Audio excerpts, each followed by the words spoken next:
Shalom keluarga PCC. Salam. Apa kabarnya? I'm blessed. Haleluya, puji Tuhan ya. Merdeka. Merdeka. Terima kasih ya kita keluarga PCC, kita berada di tempat ini. Ya ini semua ikut 17-an, kita tetap minggu depan kita akan merdeka 17-an. Perayaan 17-an ya. Kita bersyukur ada di tempat ini, kita bisa memuji dan menyembah, kita berkumpul keluarga besar PCC. Kita ucapan syukur di mana pujian dan penyembahan dalam roh dan kebenaran itu membuat kita sukacita dan damai sejahtera. Terlebih kita nanti mendengarkan firman kuasa identitas. Nah, kita sebagai anak Allah, kita harus mengerti kuasa yang telah diberikan dalam hidup kita. Nanti kita belajar dari Pak Sam ya. Firman itu akan bertumbuh dalam hidup kita. Bapak, kami bersyukur Bapak karena pada pagi hari ini kita berada di tempat ini keluarga besar PCC Bapak. Terima kasih atas anugerah-Mu yang luar biasa. Kasih karunia-Mu melimpah dalam hidup kami nih Bapak. Terima kasih Bapak. Kami percaya ibadah ini dari awal hingga akhir Engkau sertai, dan juga Engkau utus malaikat-malaikat-Mu menjagai tempat ini dan mengikut bersukacita di dalam pujian dan penyembahan ini Bapak. Kasih setiamu dalam kehidupan kami, dan juga bagi jemaat yang belum datang atau mereka sedang tidak berada di tempat ini Bapak, kami percaya penyertaan-Mu dalam hidup mereka Bapak tidak akan pernah selesai. Tapi kami percaya Engkau tetap menuntun mereka dan membawa mereka dalam damai sejahtera dan kasih karunia-Mu tepat dalam hidup mereka Bapak. Terima kasih Bapak atas segala yang Kau sediakan bagi hidup kami, dan kami percaya mujizat demi mujizat terjadi dalam hidup kami ke depan. Rancangan-rancangan yang indah yang kami terima Bapak. Terima kasih Bapak, di dalam nama Tuhan Yesus, amin. Amin. Shalom keluarga PCC. Shalom. Hari ini semua bersukacita. Hari ini siap memuji dan menyembah Tuhan. Amin. Amin. Mari kita pujikan nama Tuhan.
kita pujikan lagi nama Tuhan. Mari kita bangkit berdiri, kita gerakan badan kita memuji dengan penuh sukacita.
Yesus kan hari ini.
Tuhan hati kami. Kami turut mendengar setiap kebenaran Roh Kudus,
Bapak kami mengucap syukur karena begitu baiknya Engkau Tuhan.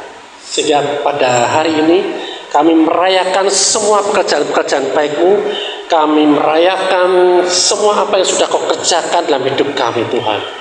Terima kasih karena karya-Mu yang ajaib dalam hidup kami sehingga kami ada sebagaimana kami ada hari ini Tuhan.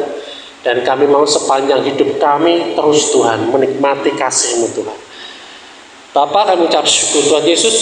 Hari ini pun kami mau menerima yang terbaik daripada Engkau, benih kekekalan-Mu Tuhan, rahasia kerajaan surga yang dapat sampaikan dalam hidup kami, sehingga hidup kami tidak serupa dengan dunia ini, tetapi kami mempunyai identitas dan identitas kami kuat Tuhan bersama dengan Engkau Tuhan. Terima kasih Bapa, Roh Kudus yang memberikan kami pewahyuan, pengetahuan, hikmat, sehingga kami boleh mengerti setiap firman yang Engkau sampaikan pada hari ini dan tertanam dalam hati kami yang baik Tuhan. Terima kasih Bapa, dalam nama Tuhan Yesus, dan kita semua yang siap menerima yang terbaik daripada Tuhan, kita berkata amin. Haleluya. Shalom. Shalom. Haleluya. Apa kabar hari ini? I'm blessed. Ya, kita diberkati. Amin. Ya, hari ini kita mau dan masih dalam tema panggilan surgawi.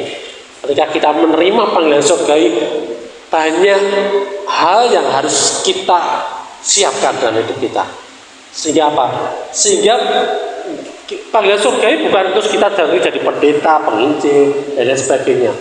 Ya, tetapi panggilan surgawi adalah kita menggenapi rancangan Tuhan dalam hidup kita yang sudah ditetapkan sejak kita ada dalam kandungan ibu. Siapa yang pernah hidupnya ada dalam kandungan ibu?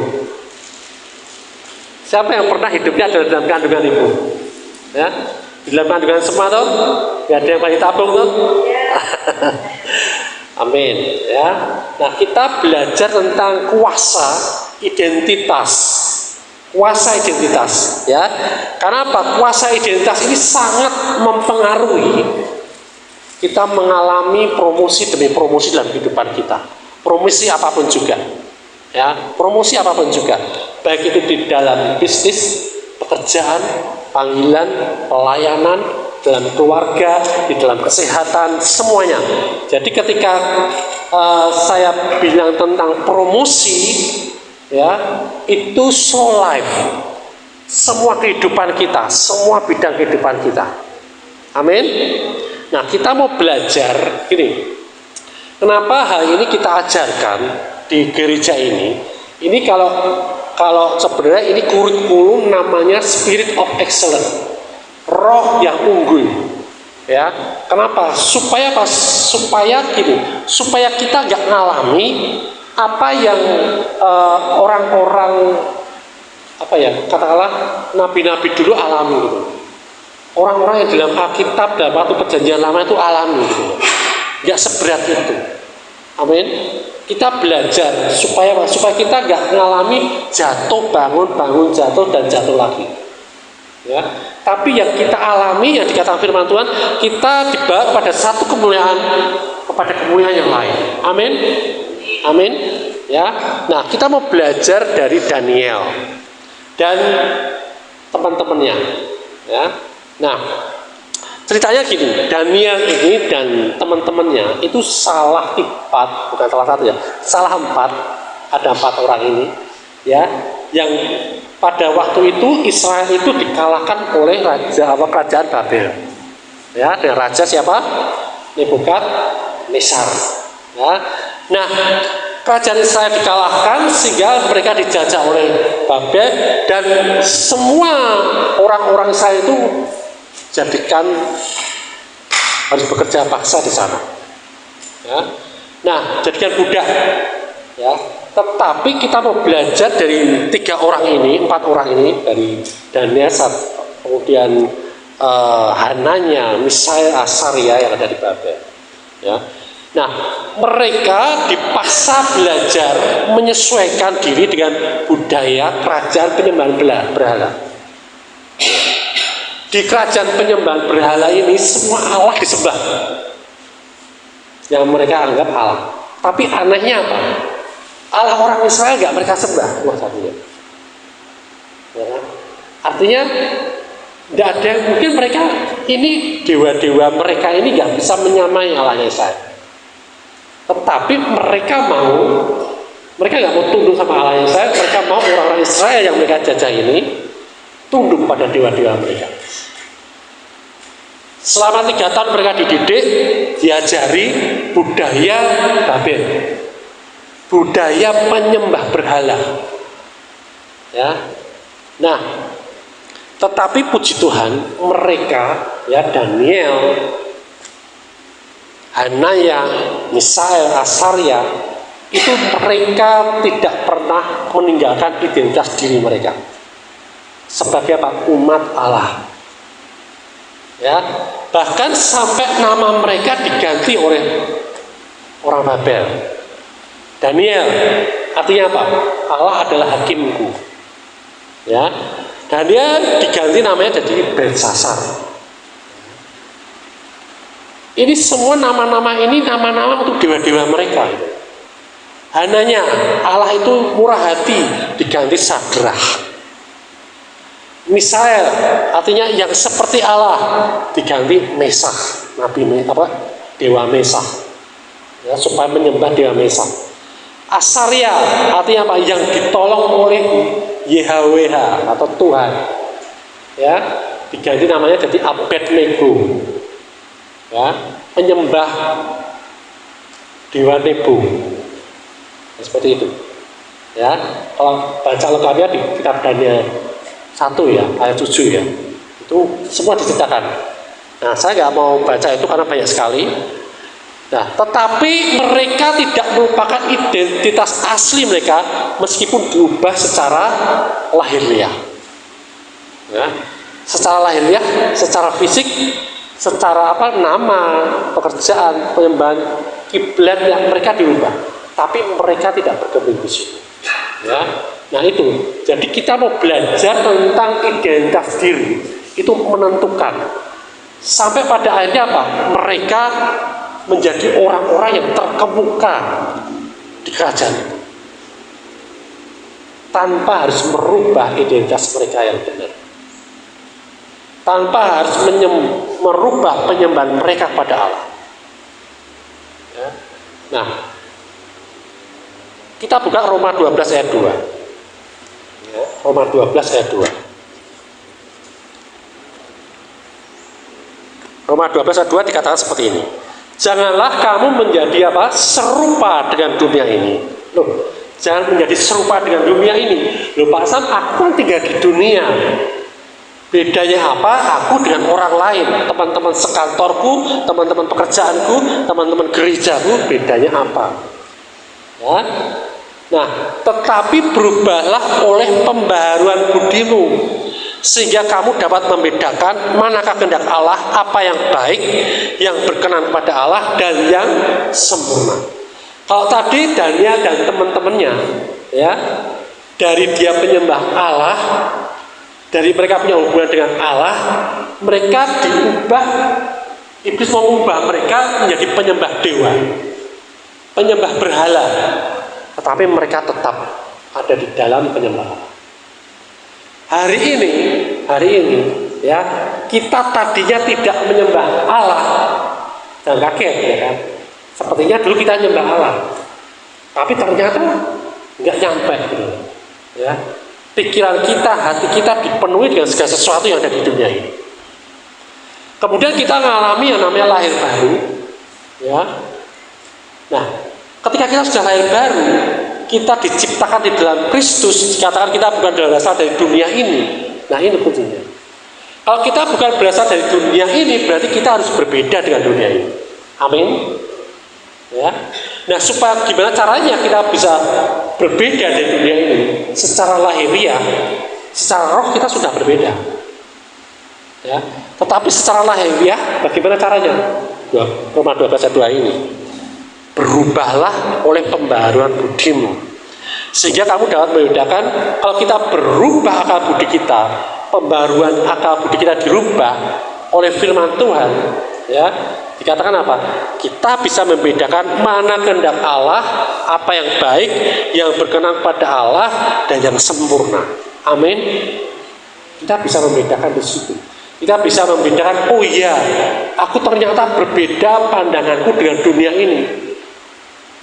Tapi kita punya pilihan seperti Daniel tadi.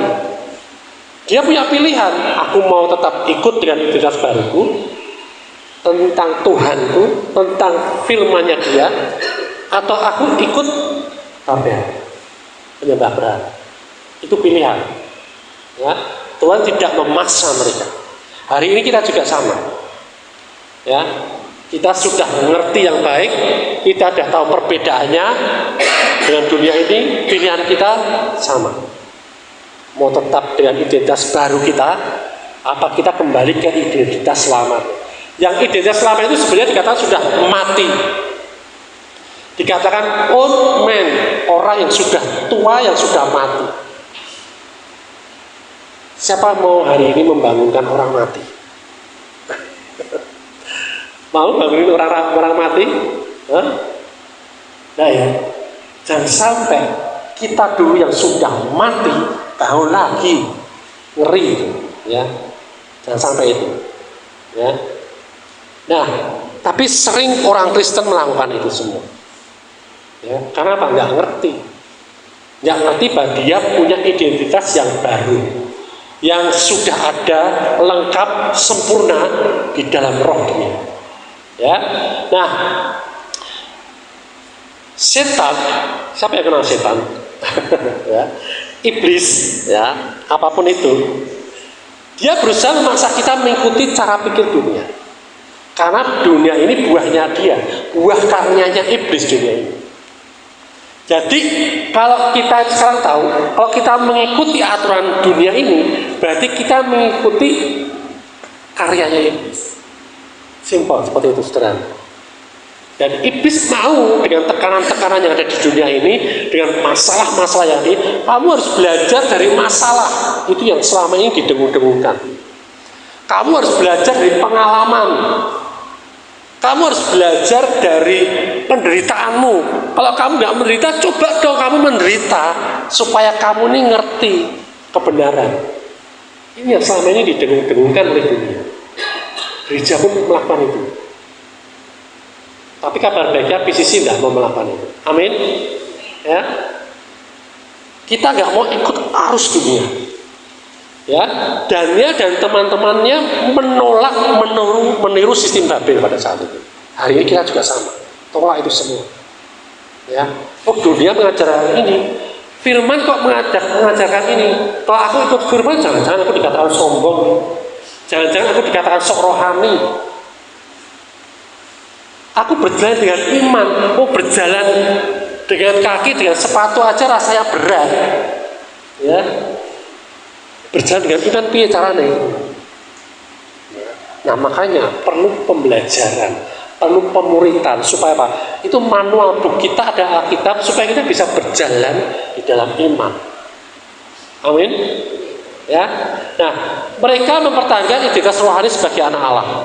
Hari ini, ayo kita mempertahankan rohani kita, mempertahankan identitas rohani kita sebagai anak Allah. Siapa di sini anak Allah? Semua kita anak Allah, amin, amin. Ya. Nah, banyak orang yang mengidentifikasi dirinya dengan pekerjaan. Oh, aku bekerjanya sebagai orang pajak, berarti aku seorang konsultan pajak. Oh, aku berkata aku ini orangnya gini, aku tuh gemuk, kurus, ya kan, atau aku ini keriting atau lurus, ya. Ada job, ya, ada orang lagi reuni, yang disuruh jemput temennya, ya, temannya cewek di situ, sampai di tempat reuni tanya temannya, lo mana? Kamu kok nggak mau jemput? Nggak ada orangnya. Loh, kamu udah tahu rumahnya? Atau udah sampai sana nggak ada? Adanya cewek udah tua. Lah itu teman kita itu loh. Ya, dipikir ya temennya masih semuda dulu gitu ya, dia bayangannya seperti itu, ya kan. Nah, sama, jangan sampai kita gini, ya, identitas diri yang natural kita ini, kalau itu kita pakai sebagai identitas diri itu bahaya, gitu. Ya, kita bisa berubah fisik kita, amin. Bahkan sifat kita, karakter kita juga bisa berubah. Pertama kali ada WA grup reuni, teman-teman saya juga bingung, apa bisa Samuel? Ya, mereka belum lihat fisikku. Baru ngobrol aja, mereka sudah nggak bisa mengidentifikasikan aku. Karena dulu aku super diem, super pendiam, wes pokoknya nggak ada suaranya. Tapi di WA grup aku bisa bikin grup itu ramai gitu. Jadi bahaya kalau kita mengidentifikasikan diri kita seperti apa fisik kita atau sifat kita, karakter kita, suatu waktu bisa berubah. Amin. Amin. Ya, jangan sampai itu terjadi. Kita punya emosi yang meledak-meledak. Oh, si Sama itu ya dulu sukanya malu, ya kan? Dicoel dikit marah. Hari ini Sama baik-baik saja, baik hati dan nggak sombong, nggak suka marah, makanya nggak banyak juga. Ya, amin. Ya, jangan sampai, karena apa? Identitas semacam itu rapuh, ya, gampang berubah situasinya. Ya, nah, kita mau belajar bahwa kita ini adalah makhluk, ya. Manusia ini makhluk dengan ada 3 bagian. Ada apa aja? Kita buka di 1 Tesalonika, ya, itu jelas. 1 Tesalonika 5 ayat 23. Ya. 1 Tesalonika 5 ayat 23 berkata seperti ini. Semoga Allah damai sejahtera menguduskan kamu seluruhnya, ya, seluruhnya, dan semoga roh, jiwa, dan tubuhmu terpelihara sempurna dengan tak bercacat pada kedatangan Yesus Kristus Tuhan kita. Yang terpelihara apa? Roh, jiwa, dan tubuh. Jadi kita ini makhluk yang terdiri dari roh, jiwa, dan tubuh. Amin. Amin. Ya. Nah, perbedaannya apa? Jiwa dengan roh ini. Orang sering berkata, oh jiwa ya roh itu. Ya, jiwa ya roh itu. Orang dunia pikirnya seperti itu. Padahal enggak, ya. Jiwa itu adalah pikiran kita, emosi kita. Ya, kita punya kehendak apa? Yaitu jiwa. Wah, aku kok rasanya kok sedih ya, itu jiwa kita. Kalau aku rasanya kok lapar ya, itu tubuh kita. Ya, kok aku rasanya marah, emosi, itu jiwa. Ya, terus kita mikir, terus tidur aja kita pikir caranya tidur, ya, itu jiwa. Ya, nah, roh apa? Roh itu bagian kita yang berkomunikasi dengan Tuhan. Makanya sebelum kita lahir baru, kita dikatakan orang yang mati. Roh kita mati, artinya mati tidak terhubung dengan kehidupan, dengan Tuhan. Walaupun kita hidup, kita berjalan-jalan, kita olahraga, kita fitness, kita bekerja, ya, di luar Tuhan, di luar kekristenan, di luar orang lahir baru, ya, rohnya mati. Jadi kalau kita menikah, ya, hati-hati. Makanya dikata Tuhan sepadan seperti ini. Kalau engkau menikah dengan pasangan sepadan, engkau menikah dengan orang yang sama-sama hidup, gitu. Amin. Ya. Nah, dalam Yohanes 4 ayat 24.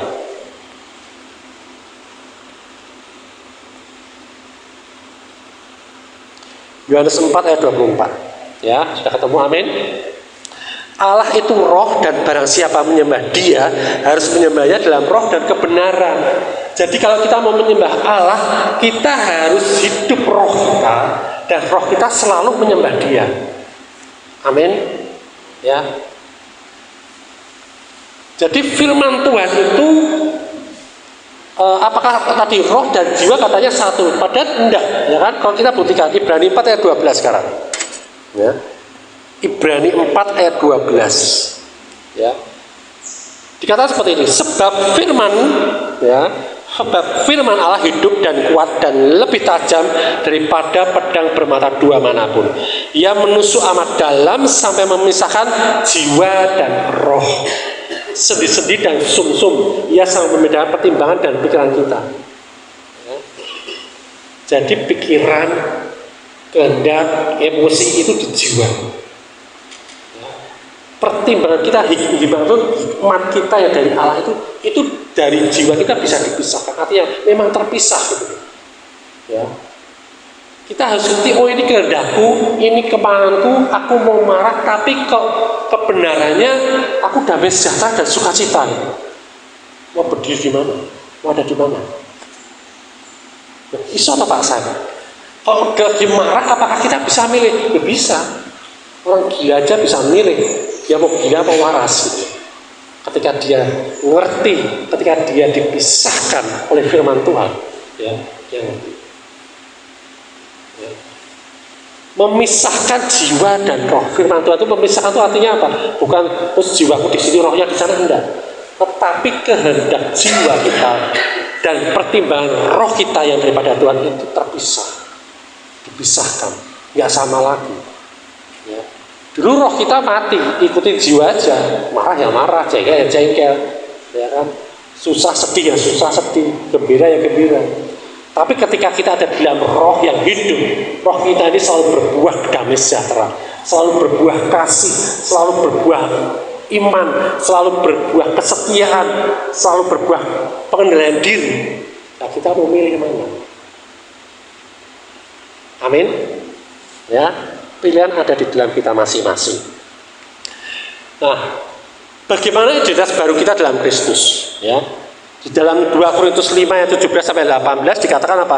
Kita adalah ciptaan baru di dalam Kristus. Amin. Kita ini ciptaan baru di dalam Kristus. Ya.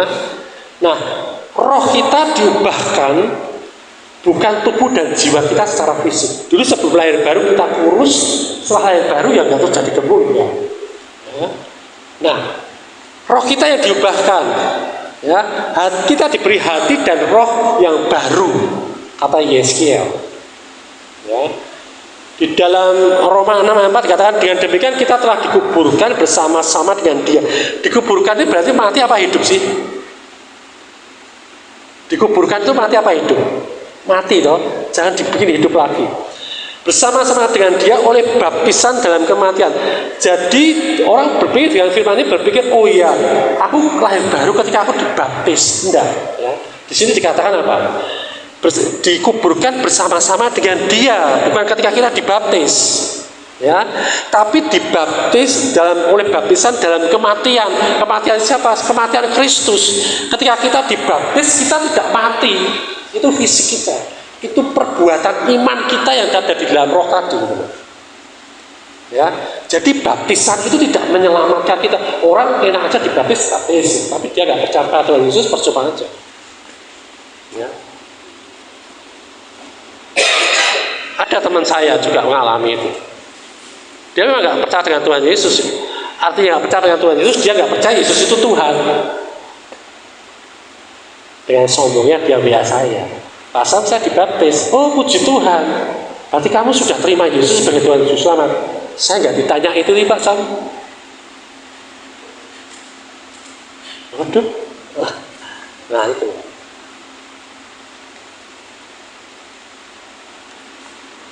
Dia nggak dia dibaptis jadi anggota gereja, lumayan toh. Dia bisa menikmati fasilitas di gereja itu. Tapi dia tidak perlu mengakui Yesus sebagai Tuhan. Ya rohnya masih mati. Dia dibaptis, dia tidak lahir baru dibaptis, efeknya apa? Ada efeknya apa? Efeknya apa? Basah. Ya toh? Basah toh. Sama juga dengan orang renang. Ya.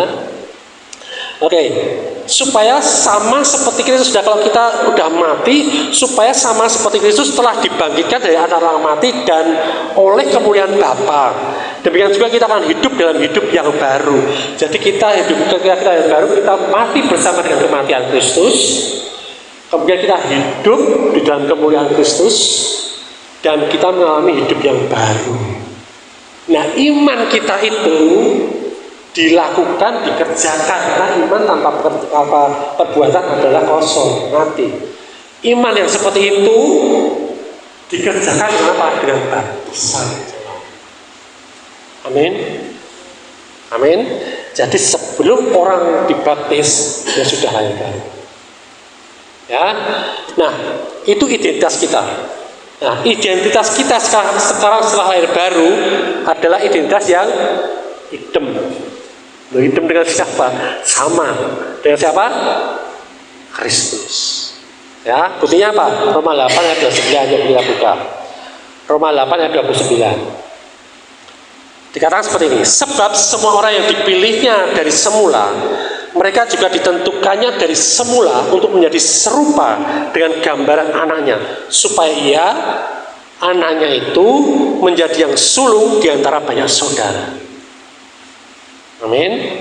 Semua orang yang dipilih. Jadi sebenarnya kita ini sudah dipilih Kristus, sudah dipilih Yesus untuk menjadi serupa dengan Dia, sesuai dengan gambaran anaknya. Tapi apakah itu terjadi otomatis semuanya?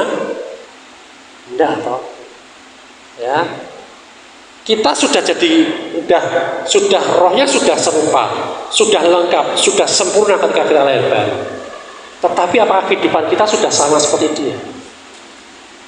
Ya. Nah, kita harus menyelaraskan fisik kita, jiwa kita dengan roh yang sudah baru itu, yang sudah sempurna. Roh Kristus, roh baru, roh kita ini menjadi satu dengan dia. Apakah roh kita sakit-sakitan? Enggak, toh? Nah, fisik kita akan menyesuaikan di sini. Amin. Roh kita apakah suka marah? Enggak, toh? Roh kita damai sejahtera, sukacita dan lain sebagainya.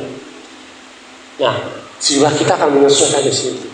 Karena apa? Kita ngerti, oh yang benar ini, aku mau, walaupun aku lagi ngalami kesusahan, ya, tetapi aku mau milih, aku tetap damai sejahtera, sukacita gitu.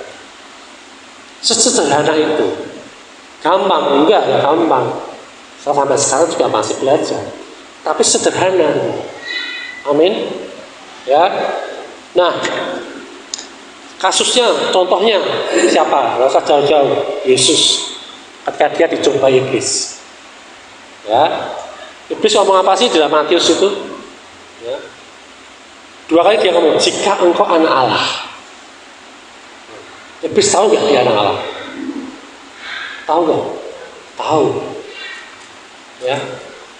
Iblis nggak perlu diyakinkan bahwa Yesus ini anak Allah gitu. Nggak perlu. Tapi iblis mau mencoba Yesus, siapa tahu Yesus lupa sama identitas dirinya sebagai anak Allah. Ya. Ini juga terjadi pada zaman Adam dan Hawa dulu gitu. Ya. Kalau kamu ingin seperti Allah, tahu yang benar, tahu yang jahat, makan buah ini. Bukan masa di buah ini, tapi perkataan iblis tadi. Kalau kamu ingin seperti Allah, Adam, Hawa lupa kalau dia diciptakan segambar dan serupa dengan Allah. Itu identitas diri manusia pada awalnya. Ya. Jadi pencobanya di situ. Kita selalu dicobai dengan masalah identitas diri gitu dalam kehidupan sehari-hari. Kalau kita merasakan tubuh kita lemah, ya langsung akui identitas dirimu yang baru. Oh ya, aku ini tidak punya kelemahan lagi. Kelemahanku kan sudah diangkat oleh Tuhan, sudah dibayar lunas. Amin. Ya. Nah, identitas kita juga harus kuat dan jelas di dalam Kristus. Jangan sampai bayang-bayang. Kalau bayang-bayang ya akhirnya itu kita kalah dengan kelihatan di panca indera kita. Amin. Ya. Nah, kesimpulan, ya sudah kesimpulan aja ya. Nah, identitas rohani adalah kekuatan kita untuk hidup yang baik, untuk hidup yang unggul, untuk kita hidup memperoleh promosi demi promosi. Usahakan itu. Caranya apa? Memperbarui akal budi kita supaya kita tahu tentang identitas diri kita. Ya. Jadi ketika kita mengalami hal yang bertolak belakang dengan identitas kita yang baru, ya lawan itu gitu. Jangan mau ada di tadi orang yang lama tadi, orang yang mati tadi, jangan mau. Ya, gampang, enggak. Ya, perlu proses, perlu belajar. Ya, kita semua belajar. Makanya pemuritan itu enggak 1 tahun, 3 tahun, 5 tahun. Pemuritan itu seumur hidup. Dan Tuhan janji, aku selama-lamanya menyertai kamu gitu. Amin. Tidak pernah ditinggalkan. Jangan biarkan dunia mengubah siapa kita di dalam Kristus. Siapa kita di dalam Kristus jangan pernah berubah. Tetapi dunia mau kita berubah pengertian kita. Dunia ingin kita nggak mengenal identitas diri kita. Supaya apa? Supaya kita berperilaku sama dengan orang dunia. Amin. Jangan mau itu. Ya. Mengenali dan menghidupi identitas baru dalam roh membawa kita pada promosi rohani dan berkat Tuhan. Segala sesuatu dimulai dari roh ini. Sampai itu muncul menjadi nyata. Ya. Kita harus mengenali dan menghidupi identitas baru kita. Ya. Amin. Kita buka ayat terakhir, Filemon 1 ayat 6.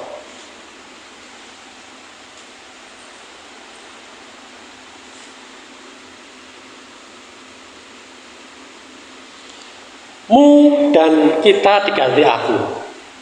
Oke? Kita baca bersama-sama. Ya. Filemon 1 ayat 6. Dan aku berdoa agar persekutuanku di dalam iman turut mengerjakan pengetahuan akan yang baik di antara aku untuk Kristus. Amin. Ya. Dan aku berdoa artinya apa? Ya, kita sudah belajar tentang berdoa. Berdoa artinya kita menerima apa yang Tuhan sudah sediakan. Bukan kita memohon supaya Tuhan sediakan. Amin. Ya, kita sudah belajar di situ ya. Aku berdoa artinya apa? Aku mau kita yakin, aku yakin bahwa aku sudah menerima apa yang Yesus sudah lakukan, sudah sediakan. Ya, agar apa? Agar persekutuanku di dalam iman. Di dalam iman itu apa sih? Iman itu apa? Iman adalah pendengaran akan firman. Jadi kesepakatan kita di dalam firman itu, persekutuan kita di dalam iman itu, persekutuan itu apa? Kesatuan, gitu. Bersekutu, bersepakat untuk melakukan, untuk berjalan bersama-sama dengan iman. Untuk apa? Turut mengerjakan pengetahuan akan yang baik. Di dalam firman itu penuh dengan pengetahuan tentang yang baik.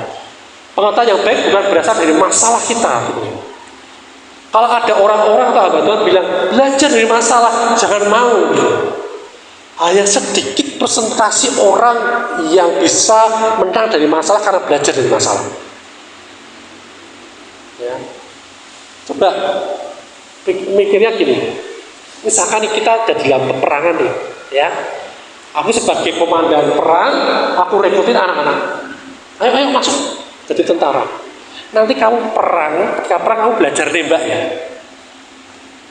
Kira-kira gimana? Bisa nggak? Mati semua. Harusnya apa? Belajar nembak dulu, kamu harus masuk camp dulu. Belajar nembak dulu, belajar perang dulu. Baru kamu nanti masuk dalam peperangan. Benar nggak? Kan gitu logikanya. Sama, kalau kita mau belajar dari masalah, sama aja. Kita nggak ngerti pelurunya, kita nggak punya pelurunya, kita nggak tahu caranya perang. Tiba-tiba kita ada di dalam peperangan dan suruh belajar lagi di situ. Ini udah kebalik-balik. Ya. Kalau gereja udah mulai sepakat dengan dunia ini, ya seperti itu akhirnya. Ya. Nah, puji Tuhan kita gereja yang dimuridkan dengan kebenaran firman Tuhan. Kebenaran, karena apa? Firman Tuhan berkata, firman-Ku berkuasa untuk mendidik, untuk menegur, untuk mengajar, ya, dan mempertimbangkan segala sesuatunya dengan baik. Itu cukup firman. Amin. Ya. Nah, di antara kita untuk siapa? Itu kita lakukan itu semua untuk kesepakatan kita dengan firman, kesepakatan kita dengan apa yang Roh Kudus ajarkan ke kita, persekutuan kita dengan saudara-saudara seiman ini. Ya. Untuk apa? Untuk Kristus. Bukan untuk kita juga. Bukan untuk kemuliaan kita. Jadi kita ini mengalami promosi demi promosi, mengalami keberhasilan demi keberhasilan, mengalami hidup yang sehat, mengalami hidup yang kuat, hidup yang cepat dipulihkan. Ya, untuk siapa? Untuk Kristus, untuk pekerjaan-pekerjaan Dia. Amin. Ya, jadi bukan untuk kepentingan kita. Kalau kita sudah lakukan apa yang untuk Kristus, otomatis ya kita alami tadi sehat tadi, pulih tadi. Kebenaran-kebenaran itu dipenuhi dalam hidup kita. Amin. Apa baik? Amin. Haleluya. Yuk kita berdoa ya.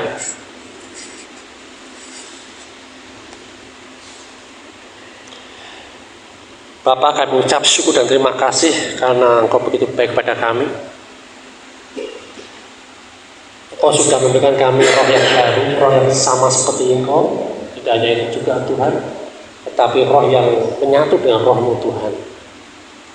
Engkau sebagai sumber kehidupan kami, Tuhan, Engkau telah memperlengkapi kami dengan segala sesuatu yang baru Tuhan.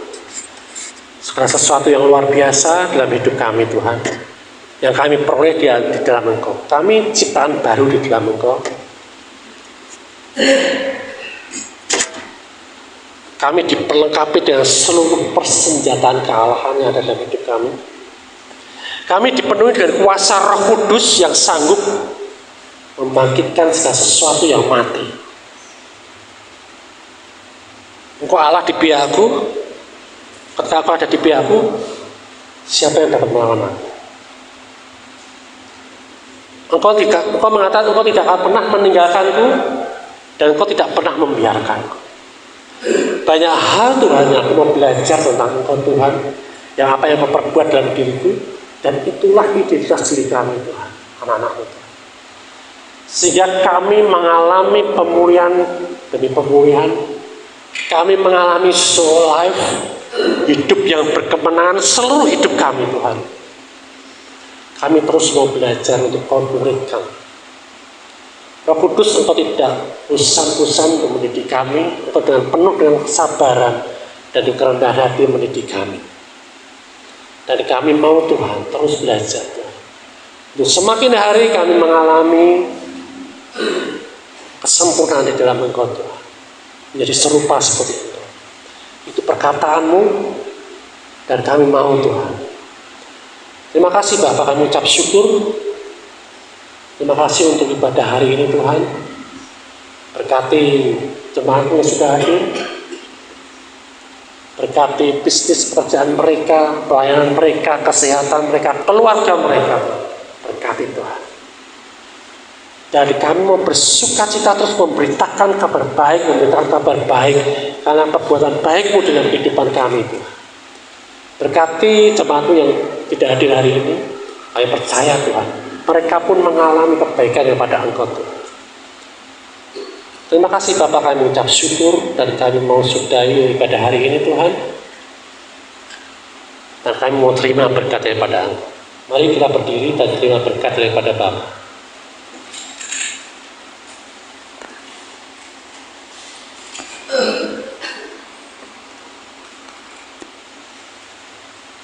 Tuhan memberkati engkau dengan segala berkat rohani dan jasmani dan melindungi engkau. Tuhan menyinari engkau dengan wajahnya. Tuhan menghadapkan wajahnya kepadamu dan memberikan engkau kasih karunia. Tuhan menghadapkan wajahnya kepadamu dan memberikan engkau damai sejahtera, kesehatan, pemulihan, kemakmuran dan sukacita. Kasih karunia Tuhan Yesus Kristus dan kasih Allah dan persekutuan Roh Kudus menyertai kamu sekalian. Terima berkatnya dan hidup menghasilkan buah, dan buahmu tetap.